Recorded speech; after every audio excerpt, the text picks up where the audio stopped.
हम वह आदमी हैं मेरे खिलाफ कदम उठाएगा उसे इस चार दीवारी के अंदर विलोप कर दिया जाएगा। आज ही वर्षों से मेरी राज सत्ता इस इलाके में गूंज रही है और गूंजती रहेगी। हुजूर, माई बाप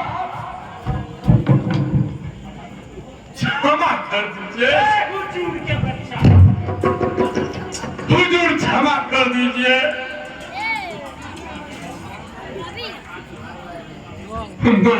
मैं आ जाने आपका गुलामी करूंगा हुजूर।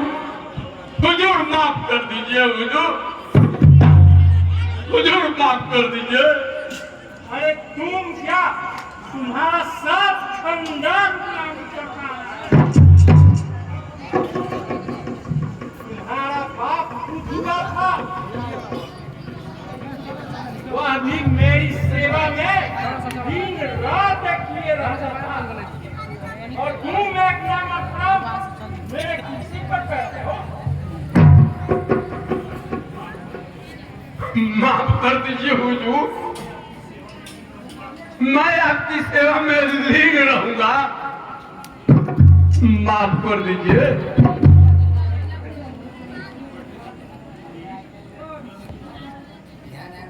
मुनीब, तुम्हें याद है जब मैं इस क्षेत्र में घोड़े पर दौड़ा करता था तो लोग मुझे देखकर अपने घरों में छुप जाते थे, ये तेरा दादी की होटल परंतु आज नजर छुपाना का बड़वे तो होटल कौन तो बढ़िया भी बल्कि आप मुझे अपमान करना चाहते हैं। वो आज की पुकार रुपया है, उसकी बदौलत अच्छे अच्छे को खरीदा जा सकता है। आज रुपये की ही पूजा होती है, भगवान की नहीं। अरे भगवान तो आपके चरणों में निवास करते हैं रिश्तेदार।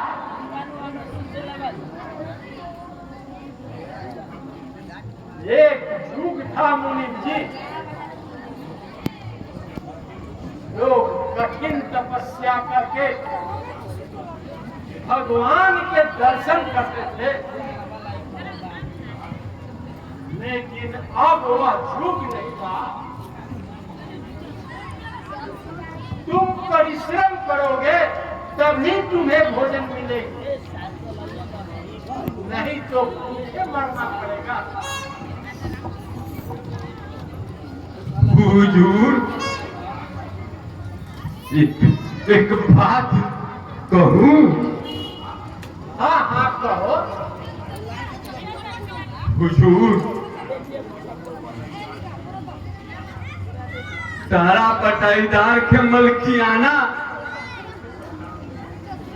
छोटे सरकार को सौंप दीजिए।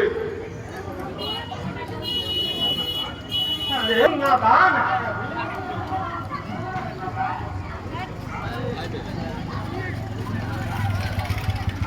उन्हें नादान ही समझिए सरकार।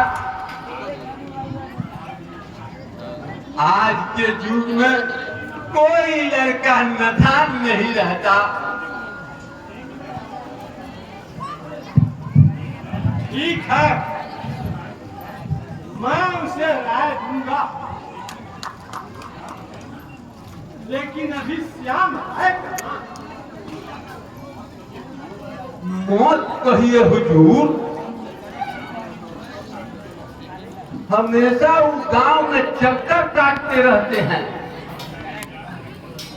ना जाने क्या क्या करते हैं क्या नहीं करते हैं।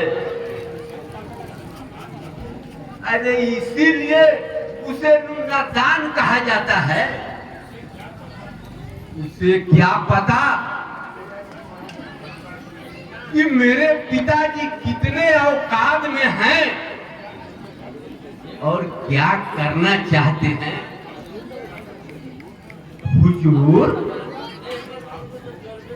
गुस्ताखी माफ हो, एक बात कहूं? हाँ कहो। सरकार,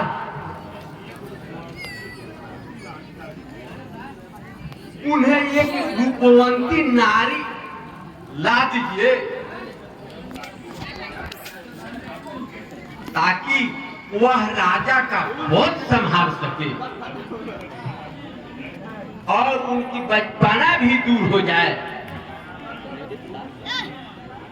हुजूर, चलिए आप कुछ भोजन कर लीजिए।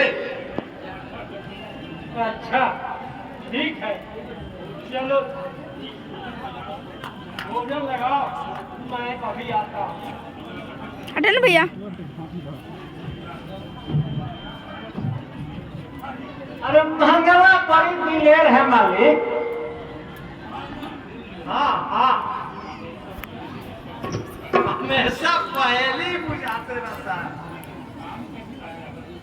लेकिन काम का भी आदमी है। जिस काम में पड़ जाता है अभी हटे ने। बस उसको मिनटों में निपटा देता है। हाँ सरदार, कमाल तो है उसमें। अच्छा चलो कुछ भोजन हो जाए। ठीक है मालिक, चलिए।